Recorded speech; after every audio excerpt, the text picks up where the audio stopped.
The 2012 Kawasaki Ninja ZX-14R stays true to the popular design of the original ZX-14.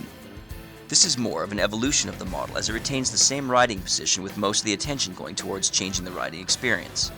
Somehow a bump to 200 horsepower has that effect on a bike. Aesthetically, the ZX-14R looks like the ZX-14, only better. The unique ribs running out either side of the motorcycle are spaced out a bit wider this year and are color matched on the special edition golden blazed green version. They remain black on the Candy Surf Blue and Metallic Spark Black versions. Notice that very little fasteners are exposed. This was intended to make the job of customizing the ZX-14R much easier. The signature quartet of headlamps remains too. Not only do they cut a swath of light through the darkest nights, they also are a telltale sign that a ZX-14 is approaching. For 2012, these lights are better integrated into the bodywork. Keeping those 200 horses under control is the task of the three-way selectable KTRC traction control system. The controls on the left handlebar allow the rider to choose from the default TC1 or the TC2 for use on wet surfaces, and TC3 smooths out the riding experience on multiple surfaces, which is great for touring. First impression is, bike's got a heck of a motor, man, I gotta tell you. Here's the heart of the new ZX-14R.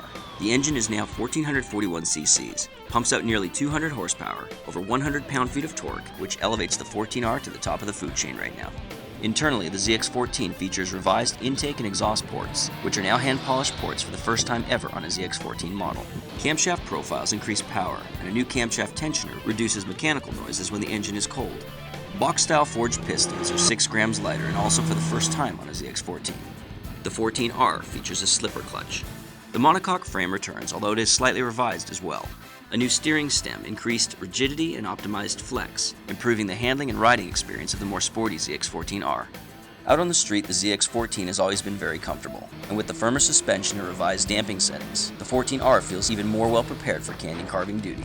The bike accelerates, man, it accelerates so hard. Without a doubt, the drag strip is the only place where the ZX-14R can really show what it's got.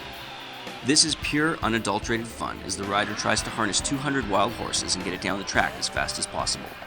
With the aid of traction control, launches can be made easier, but you sacrifice that deft touch and throttle control that makes drag racing really exciting. It helps not having to stress out about looping out, but it cuts into your potential ET. Leaving the ZX-14R on TC1 and using the throttle to keep the bike in shape is the working class approach to a good time.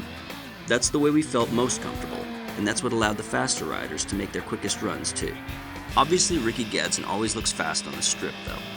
He managed to run 9.6 second passes on the stock ZX-14R, while our best was a measly 10.06. It's cool to have him guide you through the process though. We just wish he could channel some of those launch skills into our hands so we can consistently visit the 9-second mark. As you can probably tell from this glowing review, the new 2012 Kawasaki ZX-14R is already a fun motorcycle to ride. How can you complain about a 200 horsepower sport bike with traction control that is also extremely comfortable and fun to ride out on the open road? You'd be a fool not to look at the 14R as a viable choice if you're considering a hyperbike as your next motorcycle.